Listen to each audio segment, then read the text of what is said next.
Bismillahirrahmanirrahim. Assalamualaikum warahmatullahi wabarakatuh. Alhamdulillah rabbil alamin wassalatu wassalamu ala asyrafil mursalin sayyidina Muhammadin wa ala alihi wa sahbihi ajma'in. Subhanaka la ilma lana illa ma 'allamtana innaka antal alimul hakim. Wa la haula wa la quwwata illa billahil aliyyil azim. Alhamdulillah, kita bersyukur kepada Allah Subhanahu wa taala karena kita bisa berjumpa kembali dalam kajian kitab Mafahim Yajibu an Tusahhah yang dikarang oleh Sayyid Muhammad bin Alawi Al-Makki Al-Hasani. Kajian kita alhamdulillah sekarang adalah kajian yang ke-8 dari kitab ini. Setelah kita berbicara atau mengkaji tentang ada dua maqam khalik dan maqam makhluk. Lalu di sini ada beberapa perkara yang terkait dengan sesuatu yang mustarak antara makam khalik dan makam makhluk, di mana pada pertemuan sebelumnya bahwa makam khalik sudah punya garis tersendiri, batasan-batasan tertentu, lalu makam makhluk pun begitu, antara Tuhan dengan makhluknya sudah jelas batasan-batasannya. Akan tetapi di sana ada beberapa hal yang mustarak, artinya bisa terjadi pada khalik, bisa terjadi juga pada makhluk, sama. Dan itu adalah bahasan kita yang insyaallah pada saat ini. Bismillahirrahmanirrahim.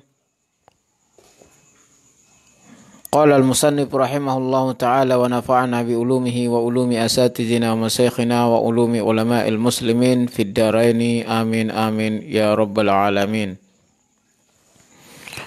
Umurun mustarikatun bainal maqamain la tunafit tanzih. Artinya adalah perkara-perkara yang mustarak, artinya serikat bersama-sama antara khalik, maqam khalik dan maqam makhluk.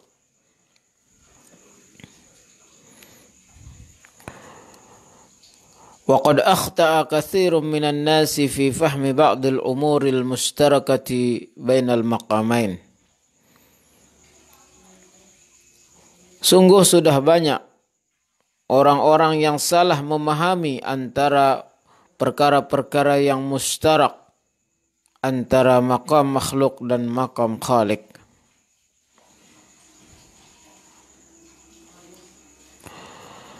Maqam al-khaliq wa maqam al-makhluk. Fazanna anna nisbataha ila maqamil makhluk syirkum billahi ta'ala. Maka mereka menyangka ketika ada sesuatu yang sama dengan khalik dan makhluk, maka itu menyebabkan orang menjadi syirik. Artinya kalau ada sesuatu yang sama antara Allah dengan makhluknya, maka orang akan banyak langsung menganggap itu adalah sebuah kesyirikan. Wa min dzalika ba'dul akhasaisin nabawiyah. Dan perkara-perkara yang mustarak itu sebagai contohnya adalah sebagian daripada kekhususan yang diberikan kepada anbiya Allah. Allati yukhti'u ba'duhum fi fahmiha. Di mana kelebihan dan keutamaan yang Allah berikan kepada sebagian rasul-rasul yang diutus dipahami salah oleh sebagian orang. Fayuqisunaha bimiqyasil basyariyah, dia menganalogikan dengan analogik manusia biasa. Walidzalika yastaksiruna wa yastaktsirunaha wa yasta'zimunaha ala Rasulillah sallallahu alaihi wasallam. Dan untuk itu mereka menganggapnya sesuatu yang banyak terjadi pada baginda Rasulullah sallallahu alaihi wasallam. Yasta'zimunaha ala Rasulullah sallallahu alaihi wasallam, dan dengan itu diagungkannya Rasulullah sallallahu alaihi wasallam. Wa yarawna anna wasfahu biha ma'nahu wasafahu bi ba'di sifatil uluhiyah. Dan dengan memberikan sifat kepada baginda Rasulullah sallallahu alaihi wasallam dengan sifat yang mustarak antara makhluk dan khalik, dianggapnya itu kita menyamakan Rasulullah dengan Allah Subhanahu wa taala. Wa hadza jahlun mukhis. Ini murni kebodohan seseorang, di mana ketika sanjungan, ketika sifat yang kita berikan kepada Rasulullah sallallahu alaihi wasallam sama dengan sifat Allah Subhanahu wa taala, langsung dianggap kita syirik, maka ini merupakan sebuah kebodohan yang nyata. Li'annahu subhanahu wa ta'ala yu'ti man yasha' wa kama yasha' bila mujibin mulzim. Karena sesungguhnya Allah Subhanahu wa ta'ala memberikan kepada siapa yang dia kehendaki dan bagaimana yang dia kehendaki, bila mujibin mulzim, dengan tanpa ada tekanan atau sesuatu yang mengharuskan Allah untuk memberikan kepada orang lain atau kepada makhluknya. Wa innama huwa tafaddulu ala man arada ikramihi wa rafa'a maqamahu. Akan tetapi kelebihan yang diberikan kepada makhluk itu adalah semata-mata suatu kelebihan yang diberikan Allah kepada siapa saja yang diinginkan untuk dia muliakan atau untuk diangkat derajatnya. Wa izhari fadlihi ala ghairihi minal bashar, dan menampakkan keutamaan satu makhluk itu daripada makhluk yang lain. Wa laysa fi dzalika intiza'u li huquqir rububiyyah wa sifatil uluhiyyah. Dan dengan memberikan suatu kelebihan terhadap satu makhluk yang mungkin secara sekilas kita anggap sama, kelebihan itu sama antara makhluk dan Allah Sang Pencipta, itu bukan berarti mencabut atau meniadakan keutamaan, kelebihan yang ada pada diri Khalik. Akan tetapi itu hanya untuk menunjukkan kelebihan orang itu daripada makhluk yang lain. Fahiya mahfuzatun bima yunasibu maqamal haqqi subhanahu wa ta'ala. Hak rububiyah, uluhiyah daripada Khalik Allah Subhanahu wa ta'ala, maka itu terjaga di sisi Allah sesuai dengan kudrat dan kekuasaan serta ketuhanan Allah Subhanahu wa ta'ala.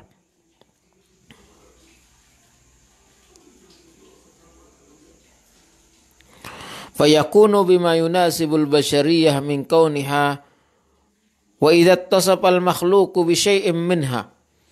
Ketika ada satu makhluk yang diberikan sifat daripada sifat-sifat Allah Subhanahu wa ta'ala, fayakunu bima yunasibul bashariyah, maka sifat yang diberikan kepada makhluk itu, kepada seorang manusia itu, yang sama namanya dengan sifat Allah Subhanahu wa ta'ala, fayakunu bima yunasibul bashariyah, sifat yang diberikan itu adalah sesuai dengan kodratnya sebagai manusia biasa.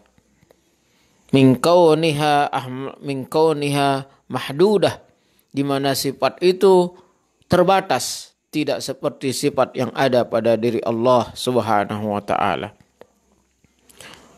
Muktasibatan biiznillah wa fadlihi wa iradatih. Sifat yang ada pada makhluk itu meskipun sama dengan sifat Allah, maka dia tetap terbatas. Muktasibatan biiznillah, itu bisa terjadi sifat itu pada diri makhluk atas izin Allah, atas kudrat Allah, atas keredaan dan kemauan Allah Subhanahu wa taala. La biquwwatil makhluk, bukan karena kekuatan makhluk. Wala tadbirihi wala amrihi, bukan juga karena diatur oleh makhluk, bukan juga bisa diperintahkan oleh makhluk. Idh huwa ghajizun da'ifun la yamliku li nafsihi darran wala naf'a, karena seorang manusia atau makhluk itu lemah, tidak mampu, tidak memiliki daya dan upaya, tidak bisa memberi manfaat atas dirinya maupun memberi mudarat atas dirinya. Wala mautan wala hayatan wala nusyura, tidak pula makhluk itu bisa mematikan, bisa menghidupkan, atau bisa membangkitkan kembali. Wa kam min umurin jaa ma yadullu ala anna haqqul lillahi subhanahu wa ta'ala, walakinnahu subhanahu wa ta'ala manna biha ala nabiyhi sallallahu alaihi wasallam wa ghairih. Betapa banyak masalah-masalah, sifat-sifat atau kejadian-kejadian yang memang itu hak Allah, hak ketuhanan. Kejadian itu atau sifat itu hanya ada pada diri Allah Subhanahu wa taala, tapi sifat itu justru atau kemuliaan itu justru diberikan juga kepada Rasulullah sallallahu alaihi wasallam. Wa hina idzin fala yarfa'uhu wasfuhu biha ila maqamil uluhiyah. Dari itu, ketika Rasulullah sallallahu alaihi wasallam diberikan kemuliaan suatu sifat yang sama dengan sifat Allah, bukan berarti Rasulullah atau siapapun itu yang diberikan kemuliaan sudah sampai kepada derajat uluhiyah. Tidak. Manusia tetap manusia. Makam makhluk tetap makam makhluk meskipun ada sifat yang sama. Kita berikan di sini akan dibahaskan contoh yang agar kita lebih memahami maksud ibarat ini. Kesimpulan dari ibarat yang kita bacakan tadi adalah ada sifat-sifat makhluk yang sama dengan sifat-sifat Khalik. Sifat-sifat manusia ada juga sama dengan sifat Allah Subhanahu wa taala. Sifat yang mustarak, yaitu sifat yang ada pada diri Allah, dan ada juga sifat itu ada pada manusia. Jadi tidak selamanya seseorang yang dinamakan sifatnya, dinisbatkan sifatnya sama dengan sifat Allah, lalu kita menganggap perkataan itu adalah syirik, menyekutukan Allah, menganggap makhluk sama dengan Allah, atau menganggap Allah ada sama dia dengan makhluk. Sifat yang ada pada diri makhluk, walaupun sama dengan sifat Khalik, maka dia tetap punya batasan tertentu. Sifat itu ada karena kudrat. Kalau Allah menghendaki, jadi. Tapi kalau Allah tidak menghendaki, sifat itu pun akan tidak ada. Adapun sifat yang ada pada diri Allah mutlak. Tidak ada yang menyuruh, tidak ada yang menekan. Itu murni dari Allah Subhanahu wa taala. Adapun yang ada pada makhluk, termasuk pada diri baginda Rasulullah sallallahu alaihi wasallam, semuanya itu bisa terjadi atas izin Allah Subhanahu wa taala. Sebagai contoh kita ambil satu simpel saja sebelum kita masuk kepada contoh-contoh yang akan diterangkan di dalam kitab ini, yaitu melihat. Allah Subhanahu wa taala memiliki sifat yang namanya Maha melihat. Sementara kita bisa lihat bahwa manusia pun bisa melihat. Bukankah berarti melihat, kata-kata sifat melihat adalah sama dengan kata-kata melihat yang ada di sifat Allah? Sama. Tapi tetap melihatnya kita bisa kita melihat kalau Allah mengizinkan. Kalau Allah memberikan kekuasaan, memberikan kita kemampuan untuk melihat, maka kita akan melihat. Tapi melihatnya Allah, tidak ada satupun yang memaksa atau bisa menarik penglihatan Allah Subhanahu wa taala. Itu bedanya. Lalu kemudian bedanya yang kedua, mahdudah. Allah bisa melihat, manusia pun bisa melihat. Tapi melihatnya Allah tanpa batas, tanpa ada yang bisa menghalangi. Tapi melihatnya manusia terbatas. Dia hanya bisa melihat apa yang di hadapannya, sementara dia tidak bisa melihat apa yang di balik tembok. Tapi jelas sama-sama melihat. Nah, ini salah satu contoh sifat yang disebut dengan mustarak bainal khaliq wal makhluk. Sifat yang sama-sama antara Allah dan makhluknya pun sama. Yaitu kata-kata sifat melihat. Begitu juga dengan mendengar. Manusia mendengar, Allah pun mendengar. Tapi manusia mendengar terbatas, sementara Allah mendengar tanpa batas. Lalu di sini Al-Musannif akan membawakan kita beberapa contoh dan dalil bahwa ada sifat-sifat yang mustarak bainal khaliq wal makhluk. Dan bukan berarti itu syirik. Dan bukan berarti mengangkat derajat makhluk itu sampai kepada derajat atau makam uluhiyah. Tidak. Berikut yang diberikan contoh di sini adalah faminha syafa'ah. Contoh yang pertama adalah kata-kata syafa'ah. Fahiya lillahi, syafaat, memberi bantuan, pemberi bantuan. Fahiya lillah, syafaat itu hanya dari Allah Subhanahu wa taala. Dalilnya adalah qul lillahi syafa'ah. Katakanlah bahwa hanya bagi Allah yang namanya syafaat. Wa hiya sabitatul lirrasulillah sallallahu alaihi wasallam wa li ghairihi minasy syufa'i biiznillah. Tapi ketahuilah, syafaat ini juga ada pada diri Rasulullah sallallahu alaihi wasallam, dan bahkan ada juga syafaat ini bagi selain Rasulullah sallallahu alaihi wasallam, tentunya biiznillah. Maka kata-kata syafaat, sang pemberi syafaat adalah satu-satunya Allah Subhanahu wa taala. Tapi sifat syafaat ini juga ada pada diri Rasulullah sallallahu alaihi wasallam. Sebagaimana banyak dalil kita temukan bahwa Rasulullah nanti akan memberikan syafaat kepada umatnya. Begitu juga ada namanya syafaatul ikhwan. Saudaranya memberi syafaat kepada saudaranya yang lain. Bukankah syafaat hanya milik Allah? Benar. Tapi syafaat itu juga diberikan kepada orang lain atau makhluk lain, terutama baginda Rasulullah sallallahu alaihi wasallam. Tentu di sini kita dapat membedakan syafaat dari Allah adalah mutlak. Tidak ada yang memberikan izin kepada Allah untuk mensyafaat atau tidak. Dan tidak ada yang menekan atau menyuruh Allah untuk memberi syafaat. Tapi syafaat yang ada pada baginda Rasulullah, syafaat yang ada pada diri makhluk, maka semuanya atas izin Allah. Kalau Allah tidak mengizinkan, Rasulullah pun tidak bisa memberi syafaat. Itu perbedaannya.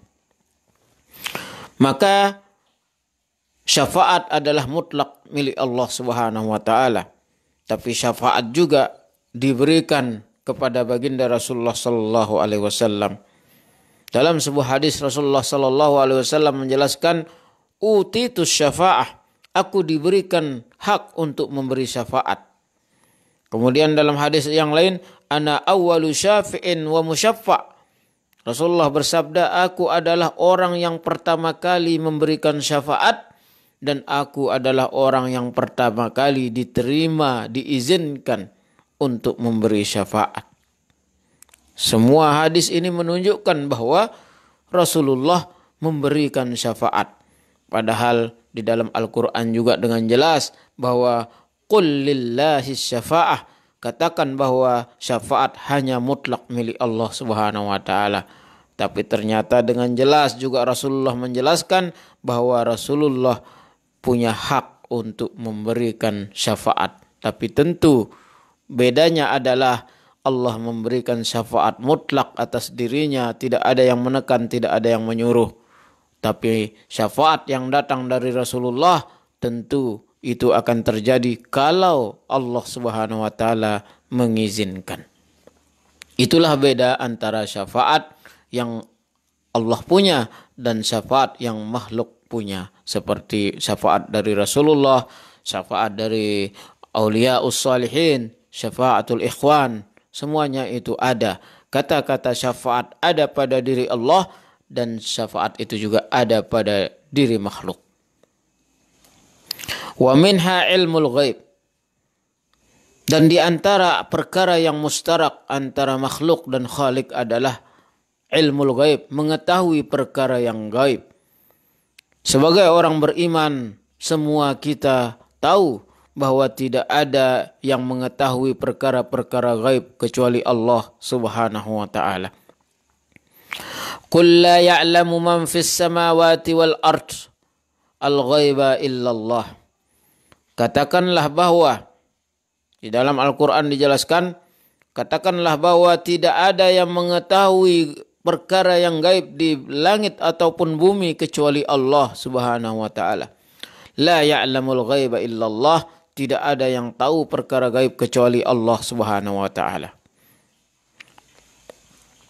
Maka mengetahui perkara gaib adalah hak Allah.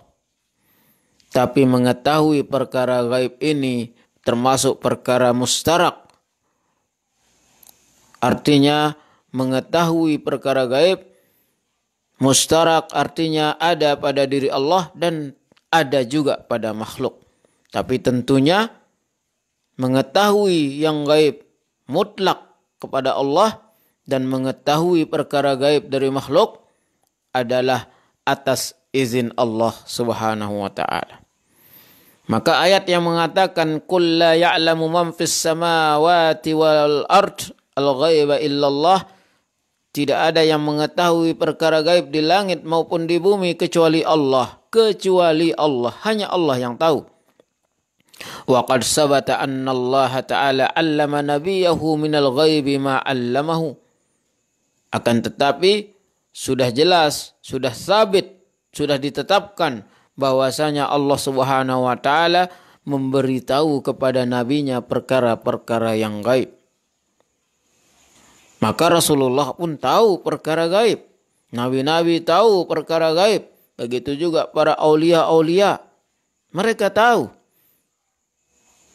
Tapi dari mana mereka tahu? Kalau Allah mengizinkan dan kalau Allah memberitahu. Tapi kalau Allah tidak memberitahu, maka sekecil apapun perkara gaib Rasulullah tidak akan tahu.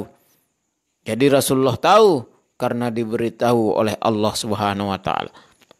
Begitu juga apabila ada seorang waliullah gitu mengetahui perkara-perkara yang gaib, maka itu tidak menutup kemungkinan karena Allah memberikan apa yang Dia kehendaki dan siapa yang dikehendaki. Karena di sini sudah jelas dalilnya bahwa alimul ghaibi fala yuzhiru ala ghaibihi ahada illa man irtada mir rasulin. Sesungguhnya Allah mengetahui perkara yang gaib. Fala yuzhiru ala ghaibihi ahada. Dan tidak ada yang mengetahui, menampakkan perkara yang gaib itu. Tak seorang pun yang akan bisa menampakkan atau mengetahui perkara gaib itu. Illa man irtada mir rasulin. Kecuali sebagian daripada rasul-rasul yang Allah kehendaki. Artinya, sebagian dari rasul-rasul Allah ini juga mengetahui perkara gaib. Tentunya kalau Allah mengizinkan dan memberitahu kepada rasul ini tentang perkara yang gaib. Sebagaimana kita ketahui banyak hadis Rasulullah sallallahu alaihi wasallam berbicara tentang Dajjal, Ya'juj dan Ma'juj, hari kiamat. Rasulullah bercerita tentang alam kubur, Rasulullah bercerita tentang surga dan neraka. Itu semua adalah perkara yang gaib. Maka Rasulullah pun tidak tahu. Tapi dia bisa tahu karena diberitahu oleh Allah Subhanahu wa taala. Maka mengetahui perkara gaib, alimul gaib, tahu tentang yang gaib adalah hanya Allah, tapi tidak menutup kemungkinan makhluk pun bisa tahu perkara gaib. Dengan catatan kalau Allah mengizinkan. Sementara kalau mengetahui perkara gaib yang ada pada diri Allah, tidak perlu izin dari siapapun. Allah memang maha tahu. Tapi kalau makhluk yang tiba-tiba maha tahu, maka tentu atas izin Allah. Dan semuanya serba terbatas. Dia bisa mengetahui apa yang terjadi besok, tapi bisa juga dia tidak tahu apa yang terjadi lusa. Seorang makhluk bisa tahu apa yang terjadi tahun depan, tapi bisa juga apa yang terjadi besok dia tidak tahu. Semuanya terbatas. Tergantung Allah mau memberitahunya kejadian yang mana. Sementara Allah maha tahunya tanpa batas. Nah jadi perkara memberi syafaat milik Allah, hak Allah, hanya Allah. Tapi perkara itu juga ada pada diri Rasulullah sallallahu alaihi wasallam. Kemudian perkara mengetahui perkara hal-hal yang gaib itu hanya Allah. Tapi mengetahui yang gaib itu juga ditakdirkan diberikan juga kepada Rasulullah sallallahu alaihi wasallam dan para nabi-nabi yang lain. Wa minha al-hidayah. Lalu contoh di sini kata-kata hidayah. Hidayah fahiya khassatun billahi ta'ala. Maka kata-kata hidayah ini khusus bagi Allah Subhanahu wa taala. Karena Allah Subhanahu wa taala berfirman, innaka la tahdi man ahbabta walakinnallaha yahdi man yasha. Ketahuilah bahwa engkau wahai Muhammad tidak akan bisa memberi hidayah seorang manusia pun meskipun orang itu kau cintai. Akan tetapi Allah yang memberi hidayah terhadap siapa saja yang dikehendaki. Sebagaimana buktinya bagaimana Rasulullah membujuk paman beliau untuk mendapatkan hidayah masuk Islam, tapi Allah tidak menghendaki, maka tidak terjadi. Nah, dari dalil ini kita yakini bahwa yang memberikan hidayah hanya Allah Subhanahu wa taala, bukan Rasulullah. Akan tetapi wa qad jaa annahu sallallahu alaihi wasallam lahu syai'un min dzalika. Akan tetapi Rasulullah juga memiliki hidayah. Punya hidayah. Bukan hanya Allah. Dalilnya adalah Allah Subhanahu wa taala berfirman, "Wa innaka latahdi ila siratim mustaqim." Sesungguhnya engkau akan memberi petunjuk kepada orang untuk menuju jalan yang lurus, untuk memeluk Islam. Wal hidayatul ula ghairul hidayatis tsaniyah. Kata-kata hidayah yang ada di ayat innaka la tahdi, sungguh engkau tidak akan bisa memberikan hidayah. Kemudian kata-kata hidayah yang ada di ayat yang kedua, innaka la tahdi ila siratim mustaqim, semuanya sama-sama kata-kata hidayah. Hidayah yang pertama menunjukkan bahwa hidayah hanya datang dari Allah.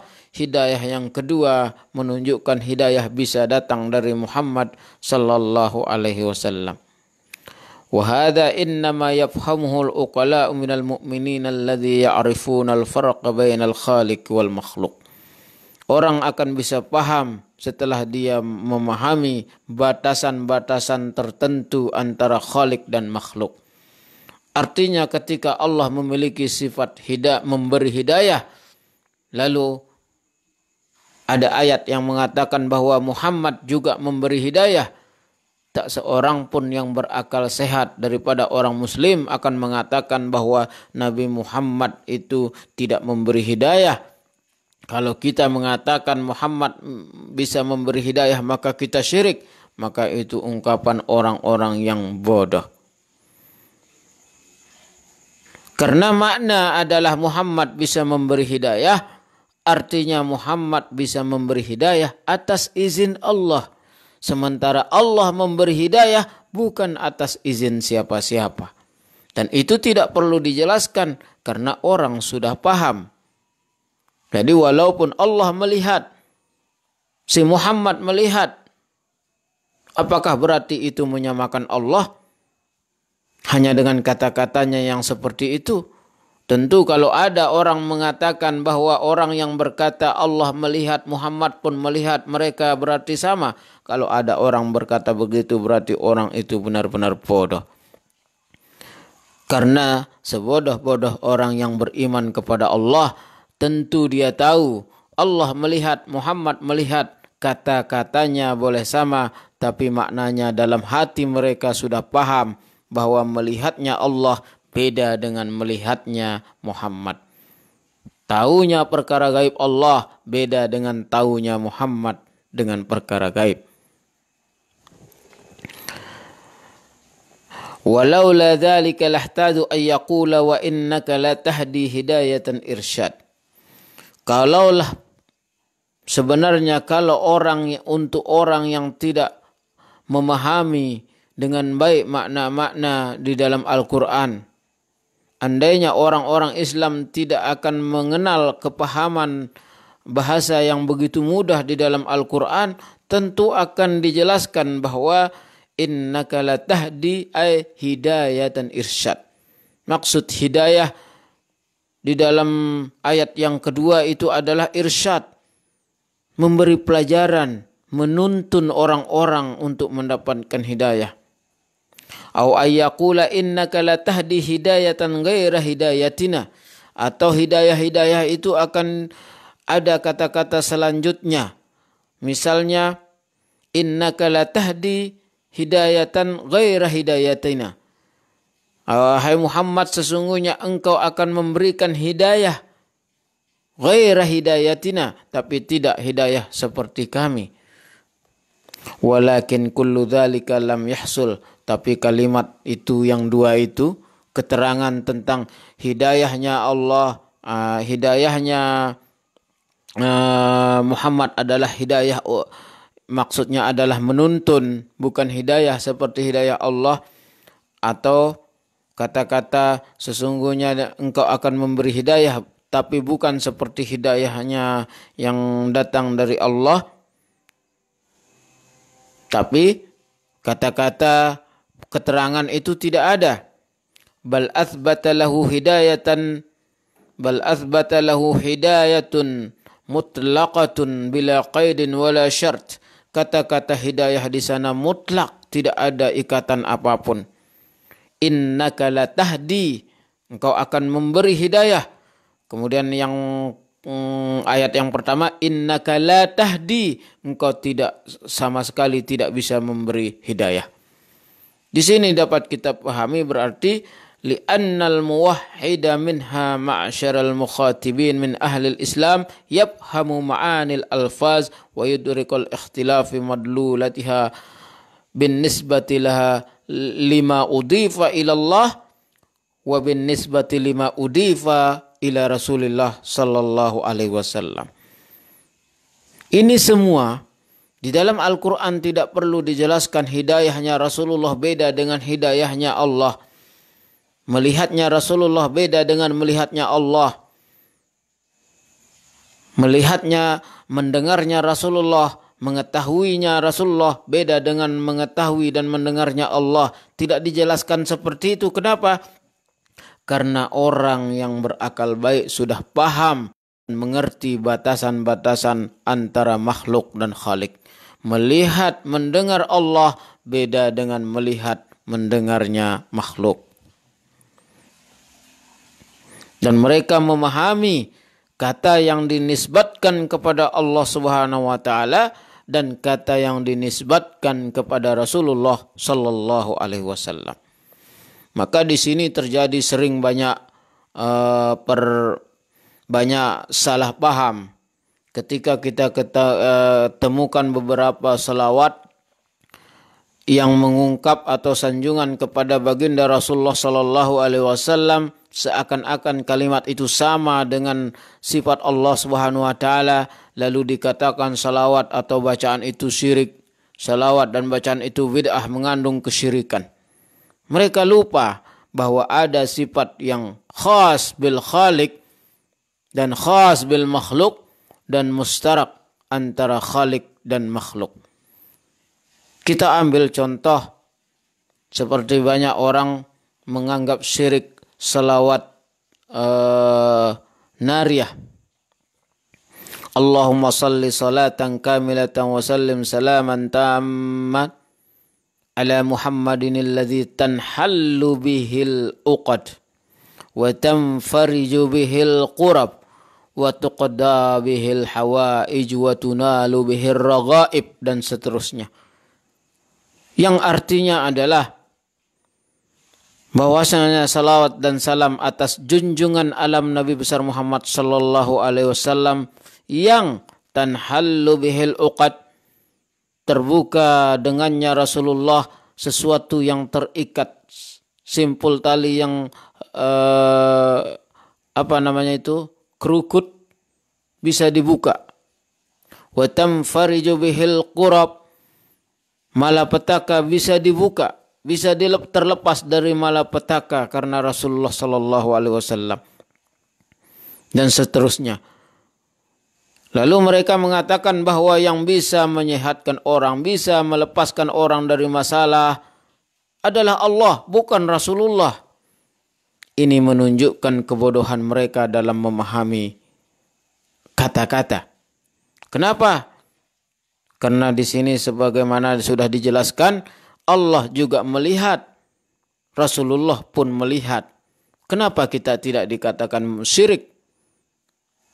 Karena dia paham melihat Allah beda dengan melihat Muhammad.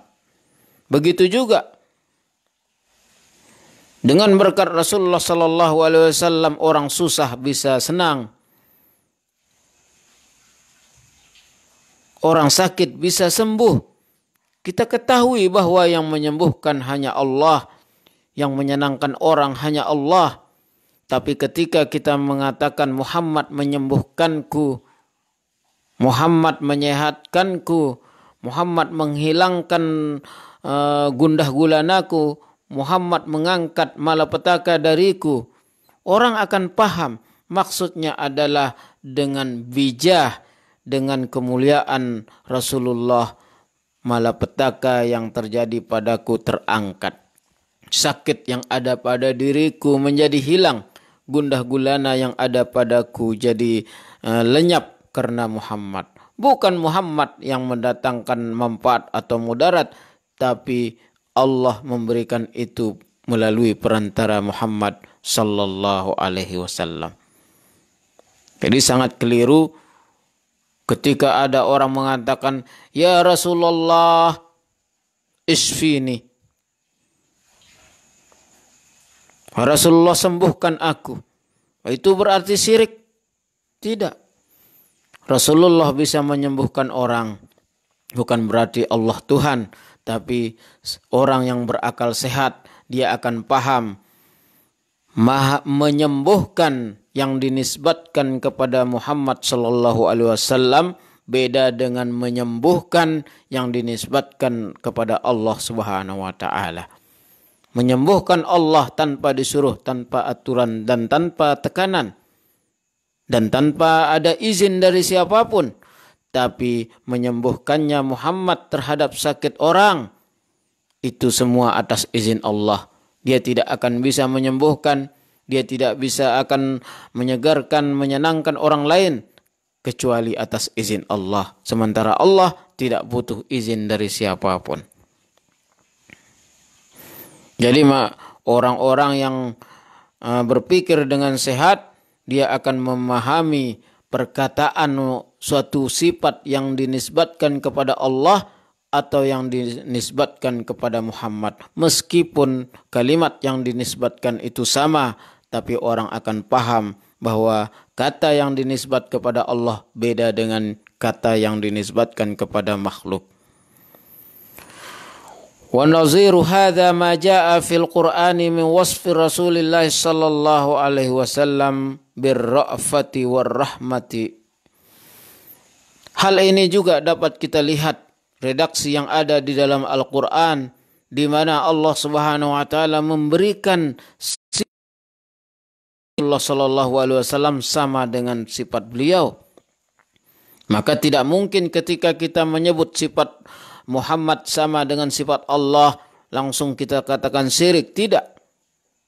Tapi kita ketahui perbedaan antara sifat yang sama dengan Allah, beda yang untuk Allah, beda yang untuk makhluk. Sebagai buktinya dan dalilnya, di sini al-musannif mendatangkan firman Allah Subhanahu wa taala, sebagaimana kita ketahui di dalam Asmaul Husna ada nama yang disebut dengan Raufur Rahim. Rauf, maha rauf, maha lemah lembut. Rahim, maha pengasih dan penyayang. Sifat siapa ini?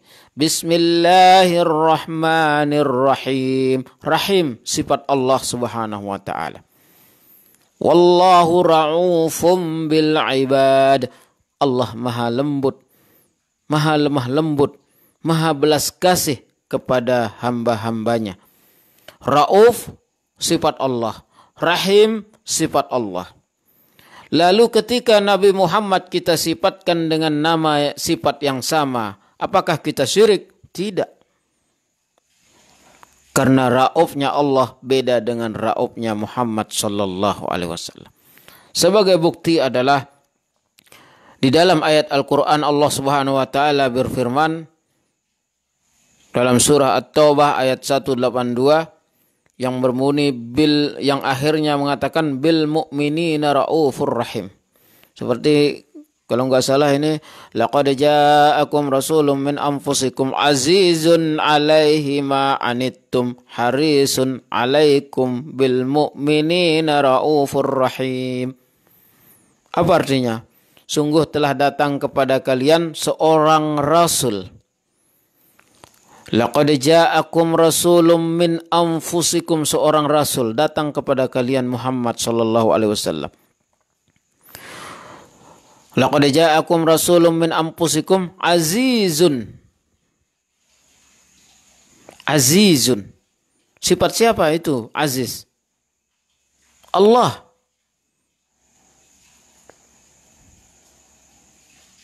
Tapi di sini ternyata yang dimaksud adalah Muhammad sallallahu alaihi wasallam.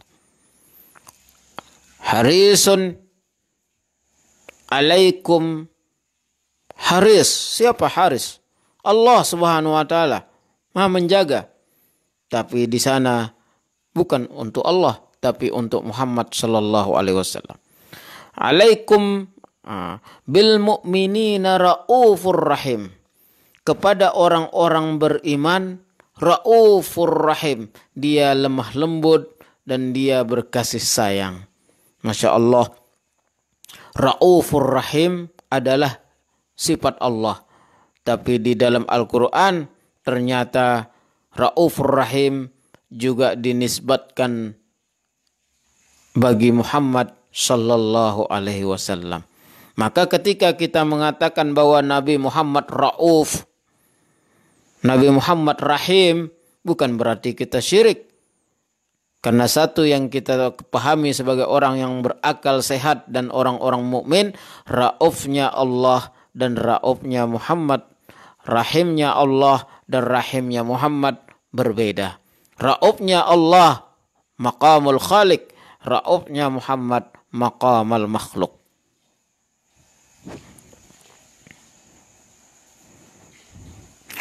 Wa ma'lumun anna ar-ra'fata war-rahmata ats-tsaniyah ghairul ula. Sebagaimana kita ketahui Rauf dan rahmat. Rahmat itu adalah sifat Allah. Walamma wasafa nabiyahu sallallahu alaihi wasallam bidzalikal wasf wasfahu bil itlaq bila qaidin wala syartin li'anna al-mukhatab. Dan kita ketahui dari ayat itu Allah sendiri yang memberikan sifat Rauf dan Rahim kepada baginda Rasulullah sallallahu alaihi wasallam bila qaidin wala syartin, tidak ada embel-embel kata-katanya, tidak mengatakan engkau adalah suka mengasihi tapi bukan seperti kasih sayangku, tidak. Engkau lemah lembut dengan orang beriman, tapi bukan seperti lemah lembutnya aku. Tidak ada kata-kata seperti itu. Lemah lembut, kasih sayang mutlak, tidak ada kaitan kata apa-apa. Kenapa Allah tidak memberikan kaitan kata-kata atau kata keterangan? Karena orang beriman dan berakal sehat, dia akan paham Rauf dan Rahim Allah berbeda dengan Rauf dan Rahimnya makhluk.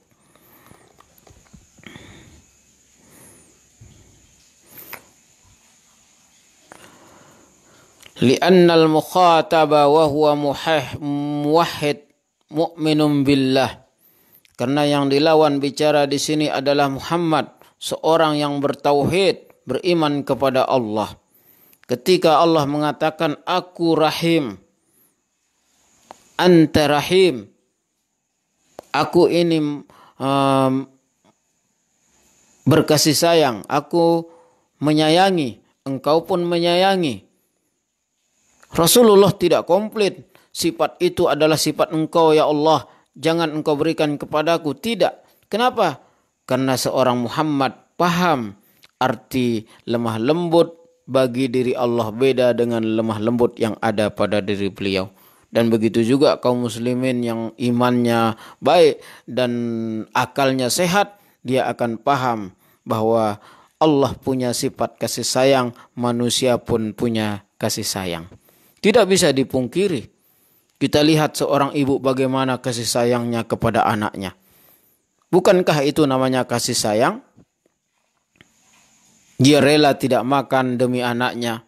Dia rela berjuang mati-matian demi anaknya. Dia menangis, rindu. Bukankah itu namanya kasih sayang? Bukankah itu namanya Rahim?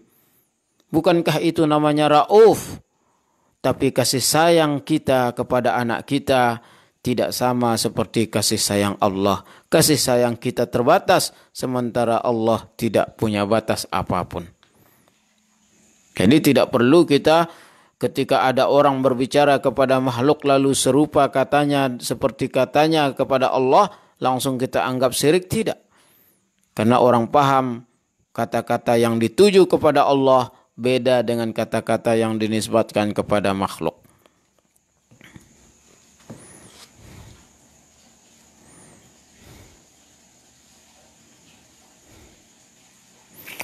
Dan di sini tidak dijelaskan Rauf dan Rahim bahwa Rauf bi ra'fati ghairi ra'fatina wa Rahimun bi rahmati ghairi rahmatina, atau ayyaqula Rauf bi ra'fatin khassah atau Rahim bi rahmatin khassah, atau ayyaqul Rauf bi ra'fati bashariyah atau Rahim bi rahmati bashariyah. Walakin kullu dhalika lam yahsul bal asbata ra'fatan mutlaqan rahmatan mutlaqan bila qaidin wala syartin faqala bil mu'minina raufur rahim. Dalam kata-kata kalimat ra'u bil mu'minina raufur rahim, Allah tidak menjelaskan rauf ra'fatal khassah, engkau mengasihi, engkau lemah lembut kepada orang mukmin dengan lemah lembut yang tidak sama dengan lemah lembutku aku. Engkau mengasihi lemah lembut kepada orang mukmin dengan lemah lembut yang khusus, tidak sama seperti aku. Engkau berlemah lembut, berkasih sayang kepada orang mukmin dengan lemah lembut seorang manusia. Tidak ada keterangan seperti itu. walakin yutlaku ra'fatan mutlaqatan wa rahmatan mutlaqatan. Tapi mutlak kata-kata ra'ub dan kata-kata rahim itu mutlak bila qaidin wala syartin, tidak ada keterangan apapun. Kenapa tidak ada keterangan padahal maknanya tidak seperti itu? Karena orang, sekali lagi seperti ungkapan penulis yang di awal-awal tadi, karena dari dulu orang yang beriman dan orang yang berakal sehat tahu bahwa raubnya Allah beda dengan raubnya Rasulullah. Rahimnya Allah beda dengan rahimnya makhluk. Mudah-mudahan ini bermanfaat untuk kita semua. Sekali lagi kesimpulan dari semua ini yaitu ada sifat yang khusus untuk Allah Khalik, dan ada sifat yang khusus untuk makhluk, dan ada sifat yang mustarak sama antara Khalik dan makhluk. Pada zahirnya kalimatnya sama, tapi pada hakikatnya berbeda. Di mana manusia atau makhluk ini memiliki sifat yang sama dengan Robnya itu adalah terbatas, lalu atas izin sang Khalik. Sementara sifat yang ada pada diri Khalik adalah tidak membutuhkan persetujuan siapapun. Seperti contoh yang sangat gamblang, ketika kita melihat, Allah pun melihat. Ketika kita senang, Allah pun senang. Ketika kita marah, Allah pun marah. Tapi senangnya kita berbeda dengan senang Allah. Marahnya kita berbeda dengan marahnya Allah. Lalu Allah melihat, kita pun sebagai makhluk melihat. Allah memberi syafaat, Rasulullah pun bisa memberi syafaat.